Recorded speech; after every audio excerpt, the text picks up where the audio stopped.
The Oscar. Woo, right on, dude. For Best Actor for his portrayal as composer Antonio Salieri, Mozart's rival in Amadeus. Here to introduce us to next year's Best Actress, from the accounting firm of F. Murray and Abraham, the chairman of the board, F. Murray Abraham.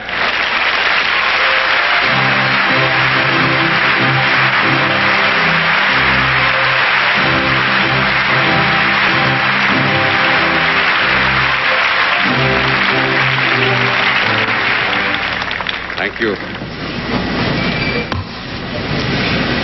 As a group, the nominees for Best Actress tonight have been nominated 24 times and have won 4 Oscars. Now, it's time to make that 5 Oscars. The nominees for performance by an actress in a leading role for her portrayal of a mother superior trying desperately to maintain decorum in a troubled situation. Well, what do you think? Is she totally bananas or merely slightly off-center? Or maybe she's perfectly sane and just a very good liar. Anne Bancroft in Agnes of God.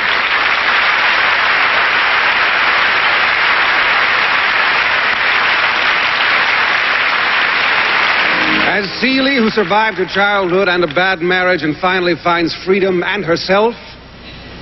Their children sent by God are your children. Whoopi Goldberg in The Color Purple.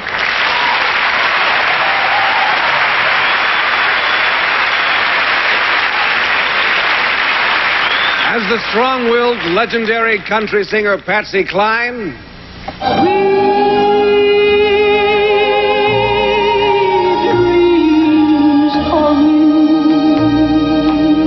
Jessica Lange in Sweet Dreams.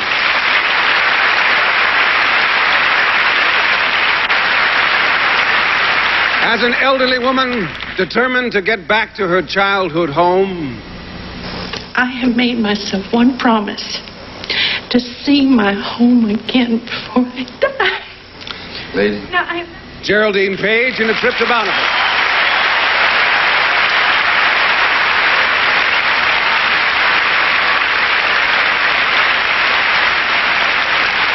As a passionate woman who braves the new world to create a new life for herself. Next time you change your mind, you do it with your money. Meryl Streep in Out of Africa.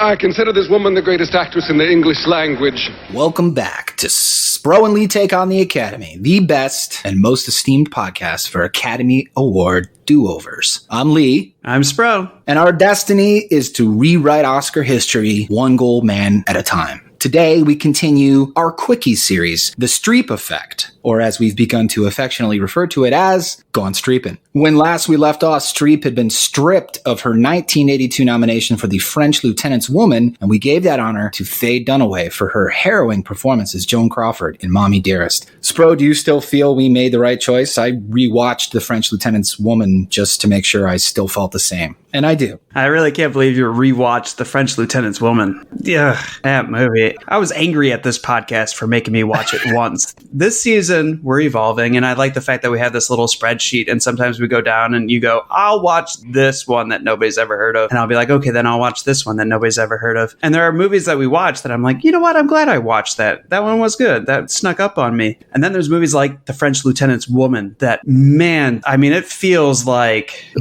anthropology homework. I feel like I'm back in college in a course I mistakenly took, and I'm just suffering through it. Prep for this entire episode was the most suffering that I've yet endured on this show. I mean, the 80s were an awful era for film. Some of my favorite films come from the 80s. Maybe the ones that are recognized by these award shows are awful, but not The Goonies, the John Hughes movies. Those are great films. Do you agree? Disagree? Of course I agree. I mean, yeah, there were bangers. Spielberg. I was going to say Raiders, all three Indiana Jones movies. Well, the first three Indiana Jones movies were all 80s films. There are good movies, but by and large, the 80s sucked ass. Well, maybe the Academy Awards went off the rails in the annual. Yeah. The popular films didn't make it to the Academy Awards in the 80s, and the popular films are what people, remember, and now they're what Netflix is emulating with shows like Stranger Things and Dark. The 80s were a good nostalgia era.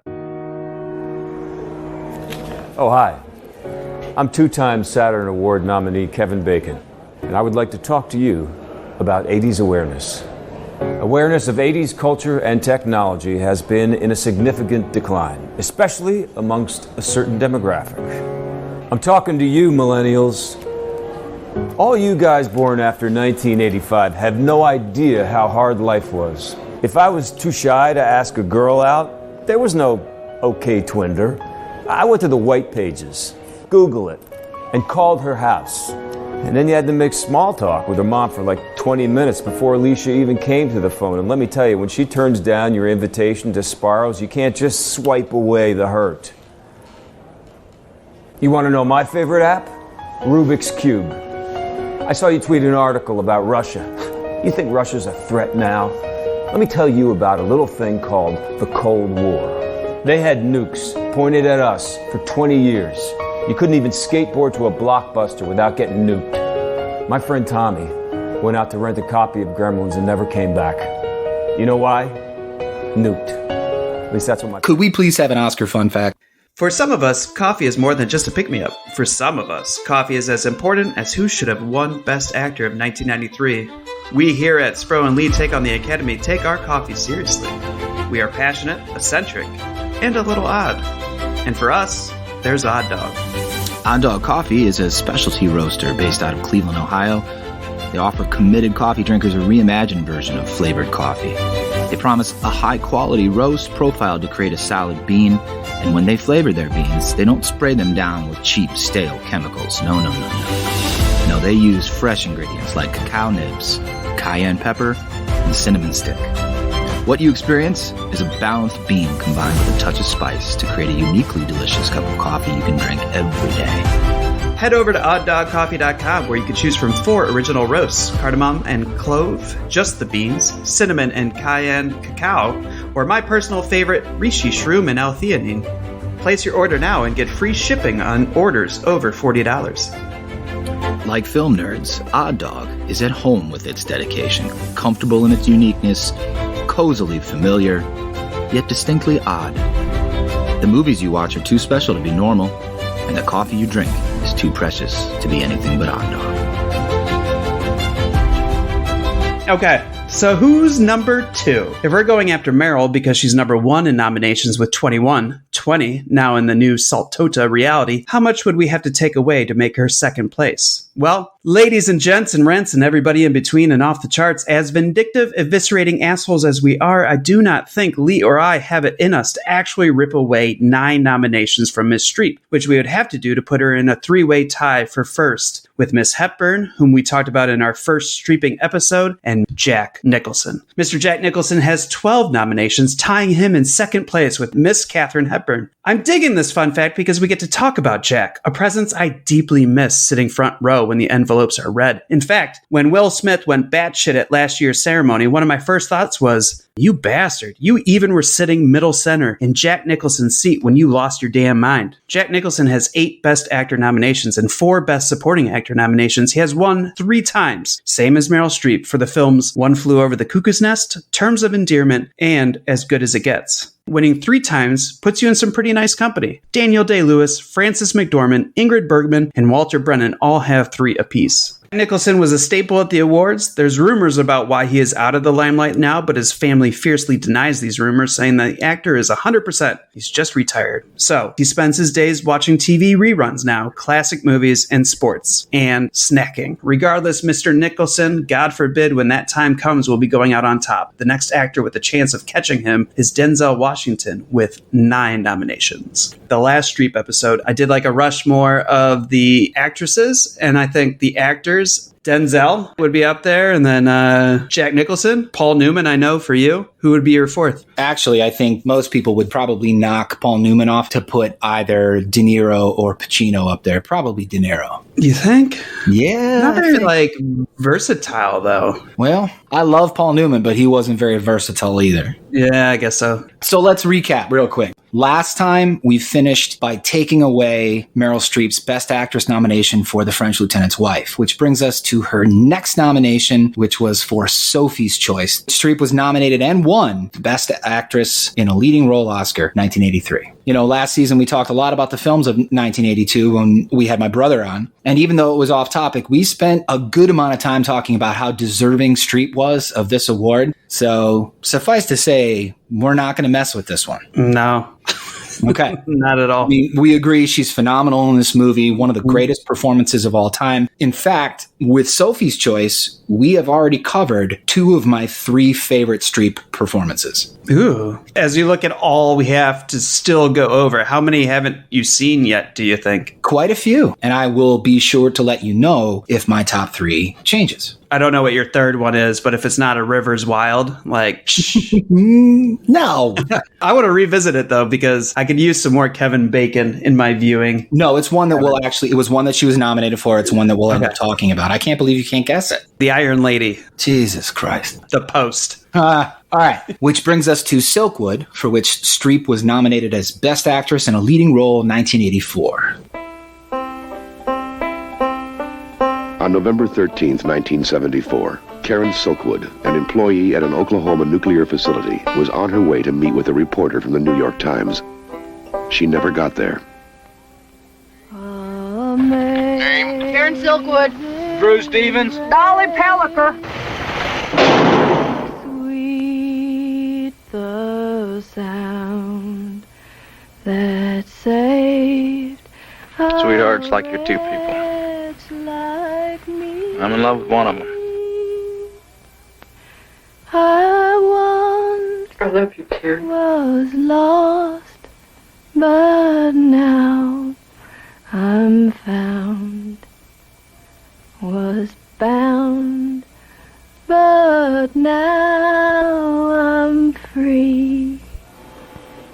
What about the radiation effects from all this material? We've all seen the poor guy suffering the effects of sunburn. Well, radiation's like that. There was a contamination in our section. They're saying that you did it. I just hate people talking about me that way. Karen, the company's got to blame somebody, otherwise it's their fault. Sounds like they're trying to get rid of you. I wish I could take care of you better. I'm doing something good. I know what you're doing. You're the wrong person to be doing it. I was just thinking, if you'd ever quit, come away with me. I can't quit now. What are you doing in there?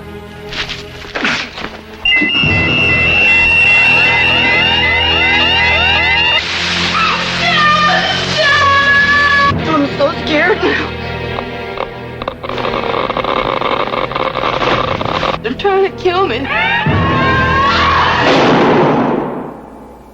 So this is the beginning of a new chapter in Streep's career. Henceforth, the characters that she plays are a lot more durable than the delicate or emotionally compromised females that she portrays in Kramer vs. Kramer, Deer Hunter, and even French Lieutenant's Woman. Silkwood is the true story of Karen Silkwood, quote, an American chemical technician and labor union activist. This woman made plutonium pellets for the Kerr-McGee Cimarron fuel fabrication site in Oklahoma. As a union member, she rallied against her employer for numerous violations of health regulations, including exposure of workers to contamination, faulty respiratory equipment, and improper storage of samples. But the thunderclap was when her union, which was referred to as the Oil, Chemical, and Atomic Workers Union, said, quote, the Kerr-McGee plant had manufactured faulty fuel rods, falsified product inspection records, and risked employee safety. And then her union threatened litigation. So to put that down to a sentence or two, she worked at a nuclear processing plant where there was some fuckery going on, and she called people on their fuckery. So later on in the same year, Karen Silkwood was found to have been exposed on more than one occasion to dangerously high levels of radiation, the source of which could not ever be confirmed. Kerr McGee Cimarron claimed Silkwood had contaminated herself in order to hold the company publicly responsible. However, there are many who believe the more sinister, conspiratorial explanation that her activism threatened interests far above her pay grade, which ultimately resulted in her being assassinated. Had you ever heard of Karen Silkwood before you read the script or watched the movie? Oh, yeah. Like, I feel like anytime now that uranium or nuclear disasters are talked about, Silkwood's name is brought up at least once. In fact, there's like a new Netflix documentary about 3 Mile Island, and I could guarantee her name is in there somewhere. And for the record, I absolutely don't believe she contaminated herself to prove a point. Of course. Because, what is it? It's Occam's Razor? Occam's Razor? Arkham Asylum and Occam's Razor.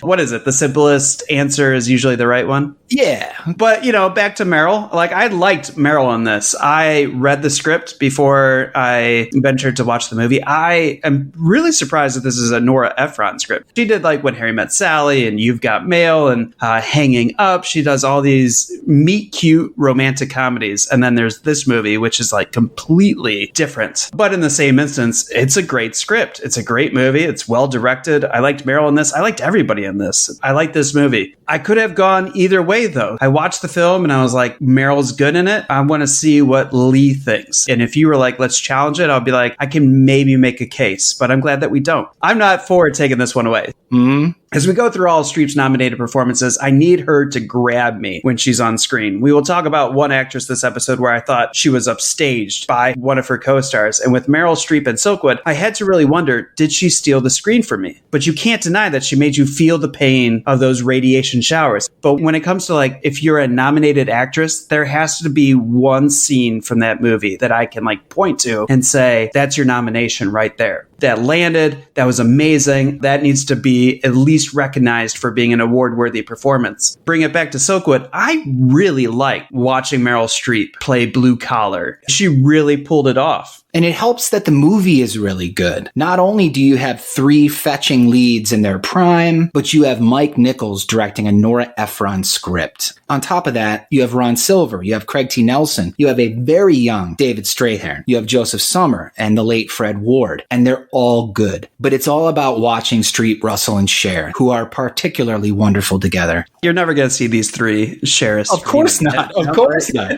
But what do you think about what makes a nomination and what makes an award-worthy performance? I'm very sensitive to phony, which I know is completely subjective. What one person feels as a bullshit, another person might fall for hook, line, and sinker. But the minute that something feels artificial to me, whether it's a snatch of dialogue, a look, or even a head tilt, I become incredulous. And Streep's friendship with Cher in this movie produces some real earnest and heartfelt moments. But if we were going to pinpoint one scene, it's the third act of the film where she realizes she's been contaminated and she feels as though she's being targeted. The paranoia is real, the fear is real, yet she does not falter in her quest to expose this company. Definitely deserved the nomination.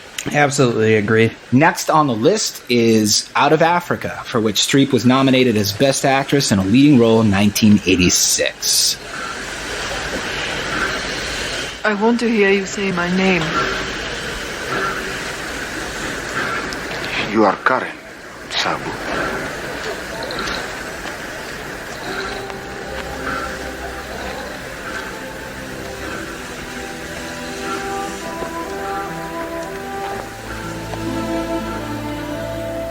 The mail has come today, and a friend writes this to me.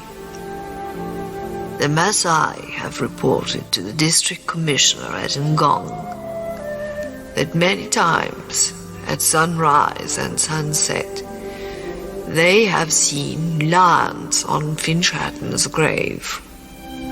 A lion and a lioness have gone there and stood or lain on the grave for a long time. This one was nominated for 11 Academy Awards. It won 7, including Best Picture and Best Director for Sidney Pollack. It's a film that's quite frankly best experienced on mute. No offense to composer John Barry's Oscar-winning score, but it's really beautiful to look at. The scenery, the costumes, the sets, and Pollack really captured the desolation and beauty of Kenya alongside his director of photography, David Watkin, who won the Oscar for Best Cinematography. But it's just, it's boring. It feels off. And really, so I watched all the Best Pictures in a year, and this movie just kind of went in one ear and out the other. Revisiting it for this episode, I was like, oh yeah, this one. And so I started reading the reviews of people that are from this area in Kenya, and they're like, this movie kind of triggers me because the places that they were at and filming at still exist, and they're an example of the rich and the colonizers visiting Africa. And I was like, ooh, that's going to be hard to get out of my mind. And then I couldn't stop thinking about that along the way. Robert Redford with huge African elephant tusks, walking out. I'm like, oh, that's an asshole move right there. I just became extra judgy when it came to this film. And then something about Meryl Streep's performance I did not like. If you want, we could just stop right here with Out of Africa and challenge this nomination. No, let's shit on it, man. All right. So this film, I don't know, man, it rubs me the wrong way. It's got Africa right there in the title, but the story is centered around white people, colonists, poachers, as you brought up, opportunists. And director Sidney Pollack, to his credit, cast, quote, descendants of several people of the Kikuyu tribe. However, they exist solely to support Karen's story. They're barely characters. And I'm sure to somebody listening, I sound like an impudent little wokester, and that's fine. But consider this. In the same year that Out of Africa came out, Alice Walker's The Color Purple came out. It was nominated also for 11 Academy Awards. A lot of the same Oscars that Africa was up for, and it won nothing. But let's get back to Streeping. I can see why Miss Meryl was drawn to the role. Her character, Karen Blixen, fancies adventure and romance. She's headstrong, empowered, but she must endure the gender inequality of her era. And Meryl makes this character winsome, despite also being bratty, entitled, and stubborn. Honestly, Streep's good in this movie. But every time the leading man, Robert Redford, shows up, her performance turns to shit. And that is because of how blasé his performance is in comparison to hers. He just acts nonchalant, super fucking cool, soft-spoken, full of wisdom, and bereft of the soul that Streep is clearly trying to bring to this role and to this movie. Did you know that in all of literature, there's no poem celebrating the foot? There's lips, there's eyes, hands, face, hair, breasts, legs, arms, even the knees, but not one verse for the poor old foot. Why do you think that is? Priorities, I suppose. Did you think you would make one? Problem is, there's nothing to rhyme it with. Put. It's not a noun. Doesn't matter. Along he came and he did put upon my farm his clumsy foot.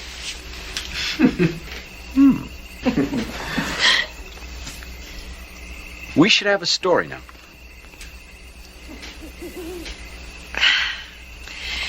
When I tell a story to my nieces at home, one of them always provides the first sentence. Anything? Absolutely anything. There was a wandering Chinese named Cheng Huan living in Limehouse, and a girl named Shirley who spoke perfect Chinese, which she learned from her missionary parents. Cheng Huan lived alone in a room on Formosa Street, above the Blue Lantern. He sat at his window, and in his poor, listening heart, strange echoes of his own country.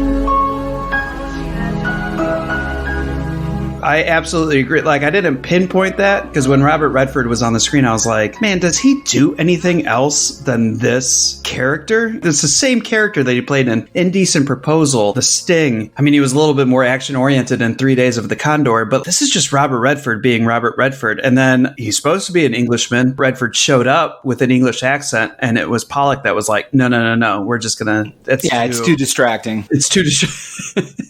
In my mind, I was like, I would have loved to see The Great Gatsby with an English accent. What bumped me about Meryl Streep's performance in Out of Africa was her Danish accent. For some reason, it just felt like all the words were working their way around her tongue. She's obviously very talented. I can't speak enough for how mesmerizing she was when it came to Sophie's Choice and embodying a different language that she did in that film. And so for this one, I was like, well, you didn't do it as well this time around. I kept getting bumped on her accent. I think then this is where we stake our claim. There's got to be somebody out there more deserving of Streep's nomination for Out of Africa. Oh, absolutely. All this was Streep had an accent and Robert Redford is making speeches while squinting his eyes and having his hands in his pockets. So then this is the one that we're going to focus on. Pulled the car over. We're in 1985. Right. Okay. My mind went first to Mia Farrow in The Purple Rose of Cairo. Farrow as the pathetic Cecilia has always stuck with me. But you disagree, right? It's not that I disagree. I think she gets outshined by a brilliant Jeff Daniels. When we're together, we're great company. I love my baby, and my baby loves me.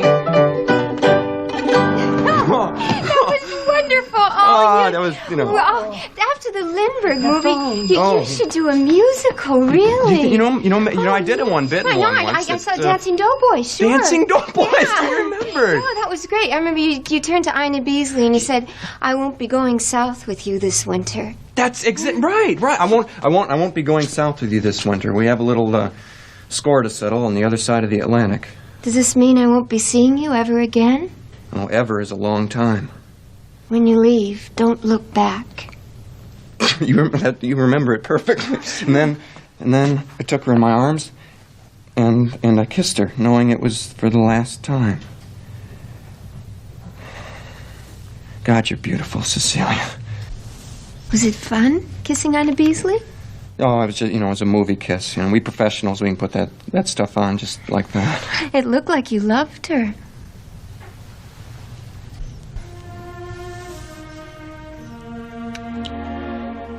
Was he nominated? I don't think he was. Which is bullshit. At a time when they're probably just holding up a tennis ball. So explain what The Purple Rose of Cairo is. So The Purple Rose of Cairo is about Mia Farrow during Depression era New York City. She is married to Danny Aiello, who is a drunken, abusive, disloyal asshole. And her escape is cinema in the golden era of Hollywood. At one point, she goes to see a movie called The Purple Rose of Cairo and falls in love with it. And she goes and sees it and sees it and sees it and sees it. And then one time, during a scene that we, the audience, have seen multiple times, the character played by Jeff Daniels in the movie breaks the fourth wall, looks right out into the audience of the movie theater, and says to Mia Farrow, "Boy, you must really love this picture. I've seen you here so many times." And then he steps out of the movie. It's kind of a big giveaway but you could definitely still enjoy it. Oh, yeah. And it's such a fucking shame that it was made by Woody Allen, man.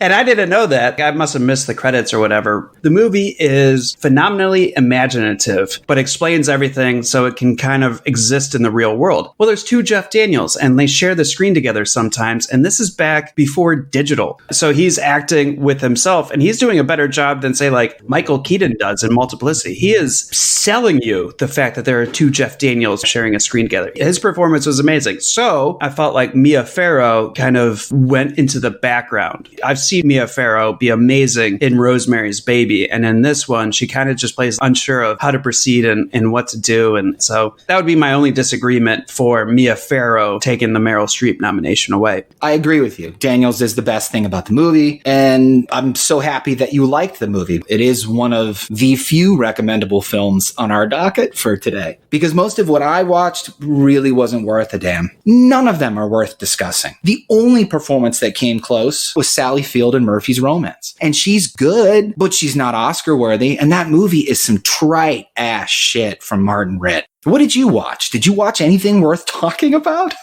The one from out of left field is Letter to Brezhnev. I don't even know if I'm saying that right. The funny thing about 1980s movies, and I would say any movie set before the 90s and after colorization, is that there is such a stark difference between high budget and low budget. High budget looks like The Godfather and Apocalypse Now, and low budget looks like In the Heat of the Night or French Connection. And really low budget looks like most of the stuff we watched for this episode. And that was Letter to Brezhnev. It's a tough watch, but mainly because it was set in Liverpool with thick accents, and I was watching bootleg YouTube with the closed captioning being one of the guesstimation ones, so it wasn't all accurate. And the funny thing is when they swore, that is one thing that the closed captioning picked up on, and then just put brackets with underscores for all the cuss words. It was a cute film about a couple of girls who meet a couple of sailors, where one uses the instance for sex and the other for love, and then halfway through the film, the night is over, and Alexandra Pig, who is nominated for a Best Actress BAFTA for her role, writes a letter to the president of the Soviet Union in order to find the sailor, which was cute. And then it becomes like this political thing of like, well, are you going to renounce your citizenship and da-da-da-da.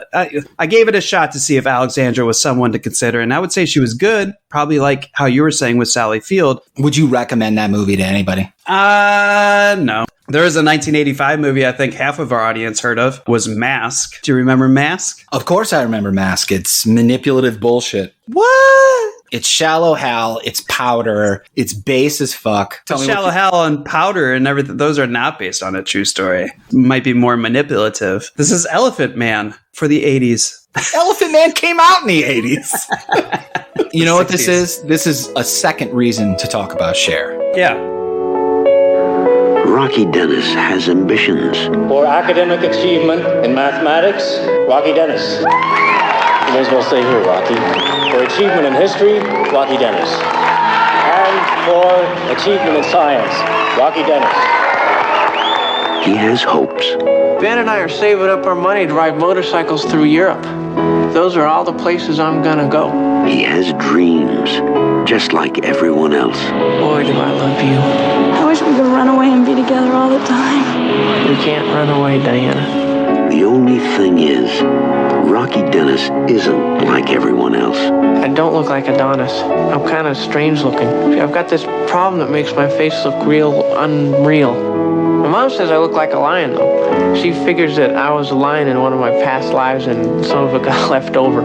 Universal Pictures presents a Martin Starger production, Peter Bogdanovich's Mask, starring Cher, Sam Elliott, and Eric Stoltz, based on the true story of 16-year-old Rocky Dennis. Mask. Sometimes the most unlikely people become heroes. So, holy crap, I don't know why some things in this movie resonated with me so much, but most specifically the sounds the thumbtacks make when she's putting them into the map at the very end. I don't fall too much for the ASMR stuff, but I forgot a lot about this movie other than how much of a crush I also got on Laura Dern riding her horse, how much I understood Rocky's social anxiety when meeting people he knew were going to judge him, and then, of course, Cher putting the thumbtacks in the map at the end. Like, I can hear the sound of the metal going into the corkboard. Our older audience and Cher-ophiles would hate us for not bringing her up in this movie, but after watching this film again as an adult, this is not her film. Eric Stoltz, God love him, deserves a lot of praise for what he did in this film, and you probably disagree, but I think he was really good in it. Definitely couldn't tell. I know there's a lot of prosthetics and makeup and da-da-da-da, but just his boyish charm and whatnot felt different than what I remember Eric Stoltz being in. And damn if Sam Elliott isn't smoldering every time he's on screen. You know what? Now that I'm thinking about Sam Elliott in this movie, they should probably casted him in Out of Africa if they were going to ignore the fact that the character should have been British. Cher gets lost amongst these guys, whether it's because her role puts her in some kind of matriarchal background or whatnot. She shows up, she delivers some good mom lines, some bad mom lines, does some Cher things, but I think this is a case of, yeah, she's the actress with the most lines, but she's really only there to support Eric Stoltz's performance. To me, this is not a Best Actress role. So, sorry for everybody out there that loves Cher. She was really good in Silkwood. She was really good in Mask, but I don't think either of these gets her a Best Actress nomination. You made me feel bad for saying that it's manipulative. I don't know, man. When's the last time you watched it? Just watched it for this episode. Oh, did you? I know you watch it because I don't want to watch it again. And I was like, okay, I'll watch it. No, I rewatched it. I mean, it's like, what's the takeaway? Don't be mean to ugly people. Like, what's the takeaway? Sure. Don't bully. Okay. Or if you are deformed and somewhat, try to make the best of your life regardless. I don't know. Okay. That feels like a movie for super insecure people. Wow. I feel called out. I'm sorry. Okay. So let's move on to Maxie. I'm going to let you take the lead on this movie. I just wanted to quickly share what Roger Ebert said about it, in case you didn't see it. If Maxie had any brains, she would appear in Jan's body, take one look at the script, and decide she was better off dead. Pretty harsh. Yeah, what am I supposed to do with that? Defend the script? We're not here to talk about the script. I just thought it'd be funny to needle you a little bit because you let me know that you like this movie. You got a niche. That's pretty funny. I don't know, because I watched The Purple Rose of Cairo and then I watched this one and I was like, I really like these storylines. Obviously, I shit on Hollywood for loving Hollywood and I've been like, when it comes to them making stories about themselves, I'm like, oh, how hard it is to make it in the city and everything. I don't like those. But Purple Rose of Cairo was the Woody Allen version of Last Action Hero, which I totally appreciated. And then Maxie just felt like the old ghost story of the woman, Peg Entwistle, who wasn't being successful fast enough. And so she climbed up the H of the Hollywood sign and jumped off and committed suicide. So now they're thinking the Hollywood sign is haunted by her ghost. And that's what Maxie was bringing me back to. Jan Cheney is a nice person. She has a nice husband and a nice dog and some nice neighbors. Shake it around, burn it, put on a big smile, stick 'em out. Everything about Jan is nice until one night. Jan isn't just Jan anymore. She's something else. Would you be so kind as to explain your behavior this evening? No one here can love and understand me. Maxine Malone was in my body and you slept with her. Honey, I told her to leave. When she's Jan, she's very, very good. Get drunk, make a fool out of myself? I wouldn't do anything like this. But when she's bad, she's Maxie. Max. In the flesh, lover. Oh, what hard luck stories they all hand me. Where's my wife? I was possessed by Maxie Malone. Get thee behind me, Satan. I'm warning you, Maxie. I don't want to have to resort to force. Well, one of us has to. Orion Pictures presents So, make the bed. Don't touch me. Glenn Close Light the light. and Glenn Close And that was a her with a capital H. in Maxie. For those of you that have never heard of this one, which I imagine is most of you, this couple moves into this apartment or this house and they're tearing off the wallpaper, and underneath the wallpaper, they find this message scrawled in lipstick, which looks like it was just done 2 seconds before they rolled the camera. It's supposed to be 50 years old that it was there. Anyway. We're not here to talk about production design. Go on. Anyway. We're here to talk about Glenn Close. How was she? Anyway, they realize they're being fucking haunted by the spirit of, as Spro was just talking about, a failed actress of the silent age. And she takes over the body of Mandy Patinkin's wife, Jan, played by Glenn Close, and we're off to the races. So it's Glenn Close going back and forth between this very mild-mannered, insecure, whiny character named Jan, who lives in the 1980s, to this very oversexed, convivial actress named Maxie. She uses her body to differentiate between these characters, not just her voice. And it's a comedic performance, which I am very happy to put up there as an Oscar nomination because comedies just don't get enough. This is it? We're just going to give her the nomination? I feel like I forced you with this because I'm No, not at all. I mean, I'll give you my honest take. This movie was horrible. Feels like it was written by a really horny guy.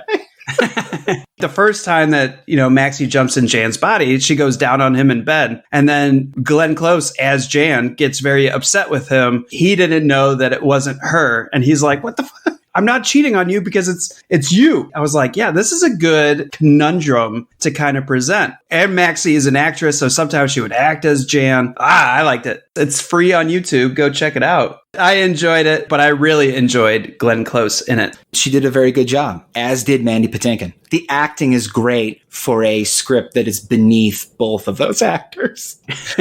But it's not the last movie. Like Witness, Kelly McGillis. Should we talk about her? I love Witness. What do you love about Witness? Because I rewatched it for this episode. So I watched it at a very young age. I loved it, and I still love it, and I can still overlook how corny it is and how overacted it is. But there's some really cool shit in that movie. Suffice to say, though, none of what is on the list in my mind is Kelly McGillis. Right. We don't have to talk about Kelly McGillis. She was just there, really. When was the last time you watched Desperately Seeking Susan?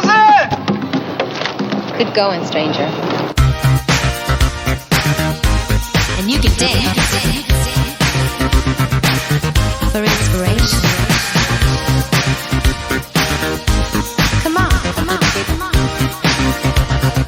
I'm waiting. Get into the groove, boy, you got to prove you're to me. Yeah. It's been a while. I watched it again last night for this episode, and it did not age well. Oh my God. Like, I was never enamored with it back in the day. I watched it a lot because my older sisters watched it a lot. They were both huge Madonna fans, but yeah, it is not a good movie. And well, I'm glad I didn't go back to it. Okay, so we're giving the Meryl Streep nomination to Glenn Close, who I'm not a Glenn Close fan, but I mean, like, that's pretty cool that we're giving it to a comedy role. That was an unexpected result. Yeah, but I think what's even more unexpected was...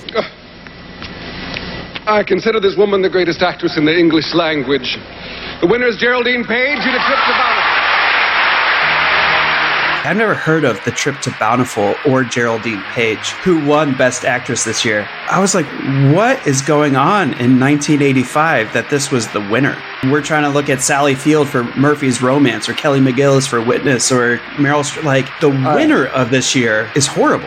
All right. So for those of you that aren't following Spro's train of thought, just a real quick recap. We just finished with the year 1985, or rather the Oscars of 86. Meryl Streep was nominated that year, but he's talking about a woman named Geraldine Page who won the year that Meryl Streep was nominated. Ms. Page was an American actress that most of you probably don't remember. I remember seeing her in Sweet Bird of Youth, which was yet another movie I sought out because it had Newman in it. I think probably the best chance I have of naming one of her movies that our audiences might remember is Disney's The Rescuers, in which she voiced Madame Medusa. Yeah, I still got nothing. Okay.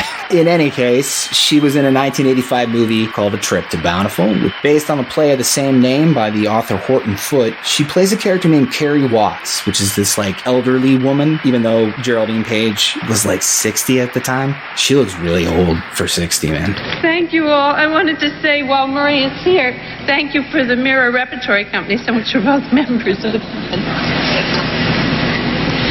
So thank Horton Foote for all this. I'm so glad. I'm so glad to see members of the Academy responded to Carrie Watts the way I did, evidently. That's because the way he wrote it. And I want to thank you for this for all of us in the company. John Hurd and Carlin and Richard Bradford and Rebecca. And it was all through the beautiful eye of Fred Murphy and the masterful direction and his film debut as a director, Peter Masterson. But mainly it's Horton's fault with all this, so I thank you all.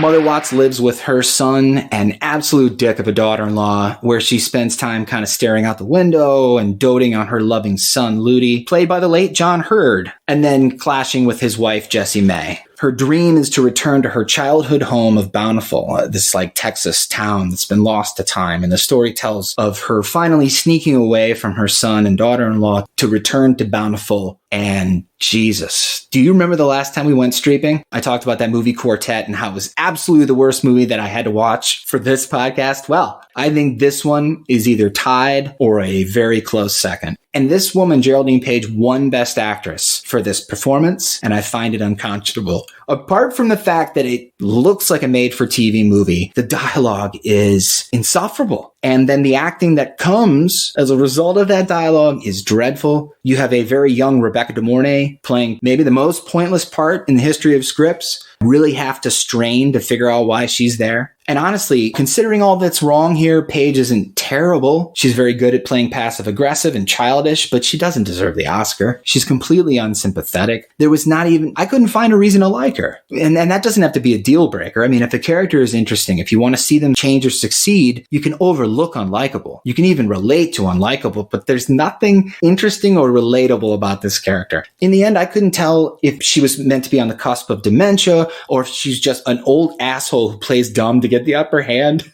I would like a ticket to Bountiful, please. Where? To Bountiful. I can sell you a ticket to Harrison or to Cotton, but there's no Bountiful. She has a serious heart condition that might be real serious for her to be left alone. I don't think she has any money, and I'd like to find her. I am not going to spend the rest of my life running after your mother. I think we ought to just turn this whole thing over to the police. Jessie May wants a life of her own. Thelma wants her life to begin. Ludi wants a future.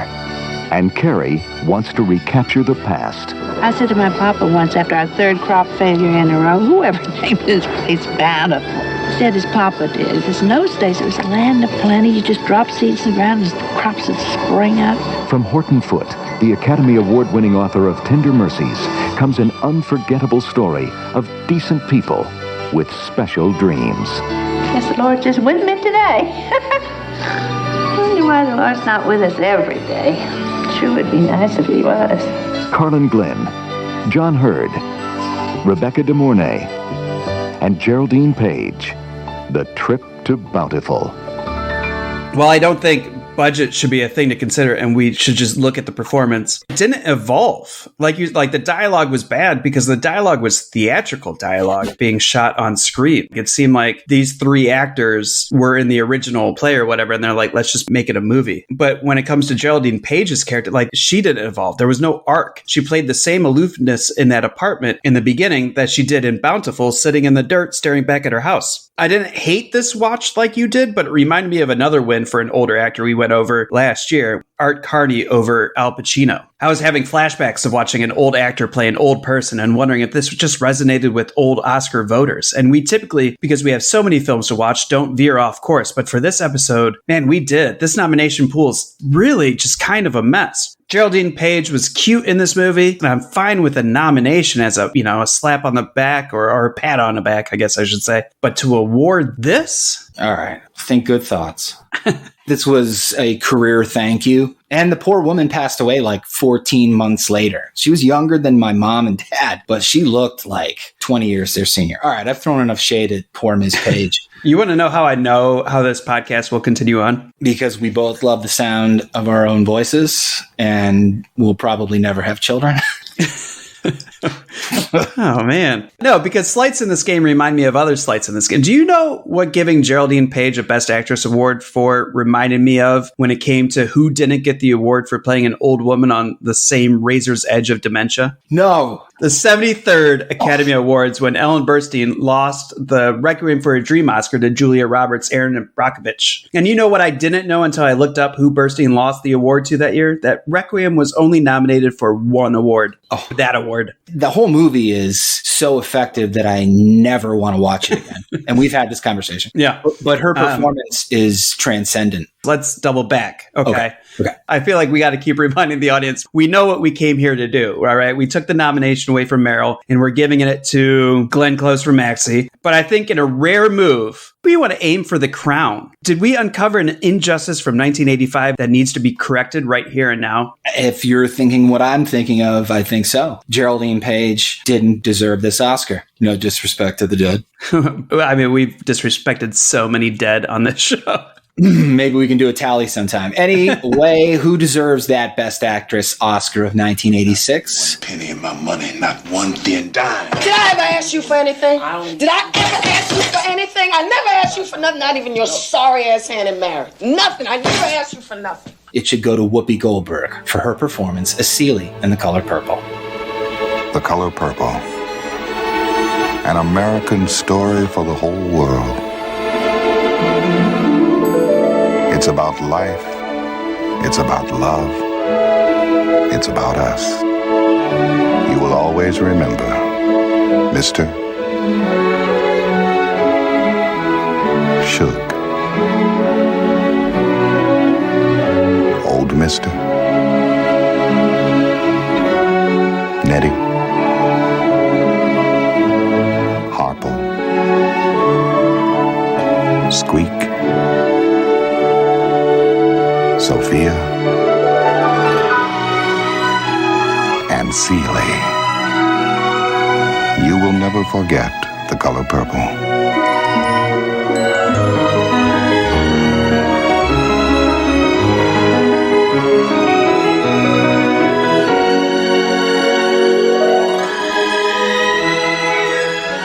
Were you on air last Streep episode saying, well, I guess I have to watch... I don't know why I'm making you a hillbilly. I guess I have to go watch The Color Purple now. But you said that, right? Am I making that up? Yeah. I mean, I can't remember, probably. This movie was on TBS when I was like 10, 12, 13, and I caught bits and pieces, but I'm like, nah, that's not a movie for me. But I gotta tell you, dear listeners, if you have not seen this fucking movie, you really kind of need to. This movie was hard. And I was already talking to people about it during it and being like, it's tough. And I'm only like 30 minutes in. And people would be like, the first 30 minutes is a tough part. The second 30 minutes is a tough part. This is a tough watch of a film. Yeah. I'm not a fan so much of Whoopi Goldberg. I still don't really understand why she won for Ghost. I think it's the sequence of her dressing up and going into the bank that won her the Oscar. She just fucking deserved it for this movie. Holy shit. I should have locked you up and just let you out to work. The jail you planned for me is the one you're gonna rot in. Celia, get in the car. Get in the car. I knocked you up on... Everything you've done to me, already done to you.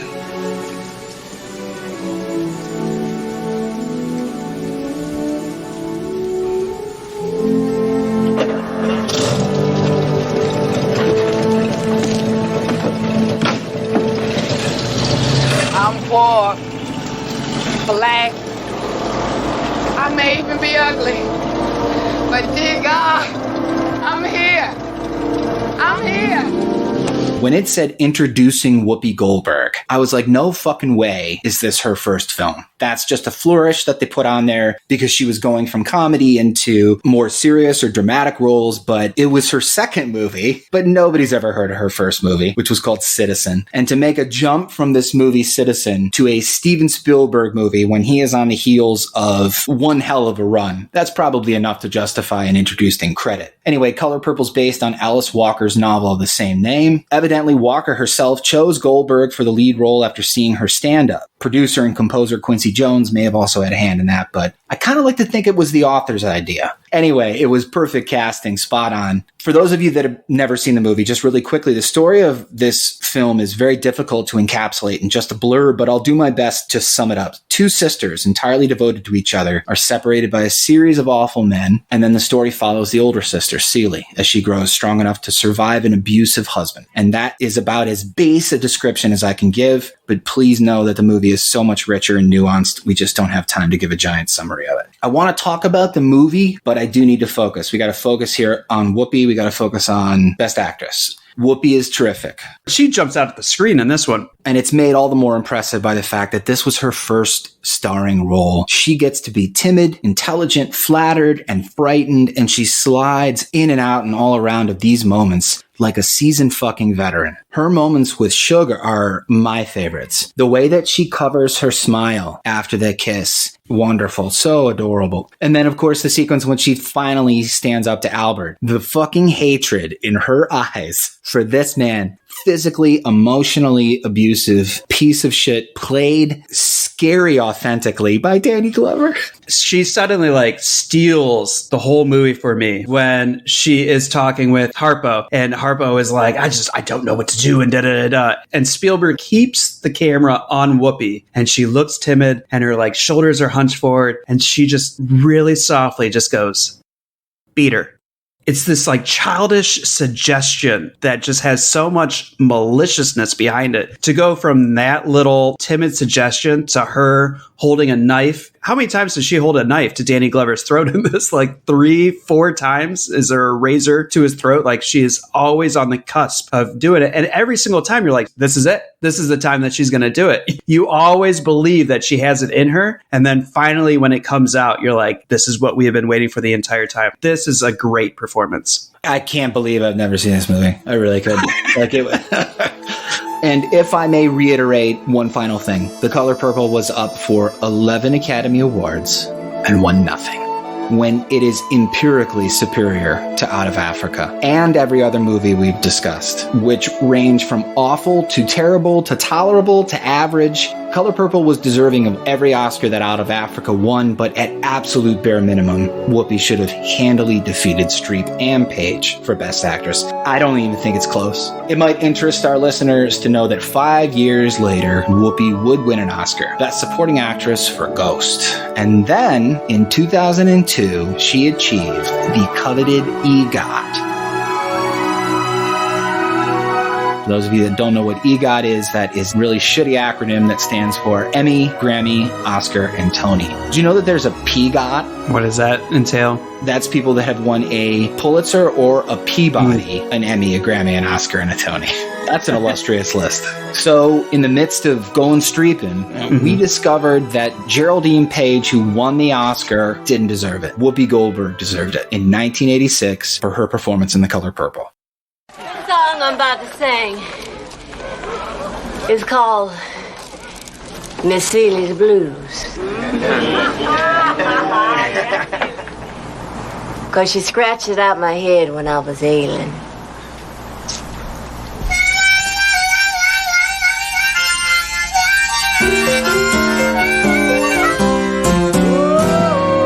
This is it for season 3, Going Streepin', and in 2 episodes we revoked 2 nominations for Miss Streep. She's gone from 21 to 19. Want to keep going next season? Are you serious? Of course we're going to keep going next season. Okay. We're going to see this thing out. Yeah, absolutely. But this isn't the end of the season. We'll be back in 2 weeks. Until next time, I'm Lee. I'm Spro. And we hope to see you sitting front row when the envelopes are read. Sister, you've been on my mind. Oh, sister, we're 2 of a kind. So, sister, I'm keeping my eyes on you. I bet you think I don't know nothing but singing the blues. Oh, sister, have I got news for you? I'm something. I hope you think that you're something too.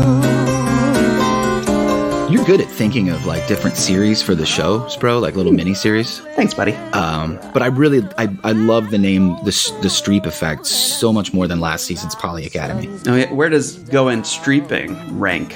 Oh, I like that one as well. I think that one's hilarious. A pun on going streaking, right? Naked's always fun. Floppy wieners. You just didn't like Polly Academy because you didn't know how to say it. And you still don't know how to spell it because you still spell it with a Y when obviously it would be P-O-L-I because it's politics. Yeah, Polly but when people you're making it poly, like the POL, you're doing it like the way people refer to political science classes, right? Right, which is POLI, isn't that? I'm typing it into Google right now. Poli-sci. Because the way you spell poly here with POLY would be multiple academies. Yeah, there you go. 4.0 GPA, Masters in English Literature. It is POLI. What an ugly thing. Ugh. Okay, fine. I stand corrected. There you go. Whatever. They're not all winners. Yeah, but I still love you. Oh, thanks, Lee. Moderately fond of you as well. I'll take it. So we're about done with season 3, huh? Yeah, only one more episode to go, man. All right. When is it and what is it? Well, it will be available to stream on December 5th, and it's actually a totally new concept for us. I'm really excited. We're going to go round the world in 12 movies to decide what was actually the best film on Earth for 2021. All these international films going against America's coda. Yeesh. Sounds like I have a lot of movies to watch. Okay, while I do that, all you wonderful people, please help us out. Subscribe, rate, review the show through Spotify or Apple Podcasts. And could really use some more of those positive reviews. Got a lot already. If you could add another one, we'd love you forever. Absolutely. And if you're on Instagram, follow @Take on the Academy for updates and plenty of cinema posts. And if you still like emailing, we love to read emails. You can send those to takeontheacademy@gmail.com. All right. Thanks for listening, everybody. And we hope you join us again on December 5th for the best movie in the world, 2021.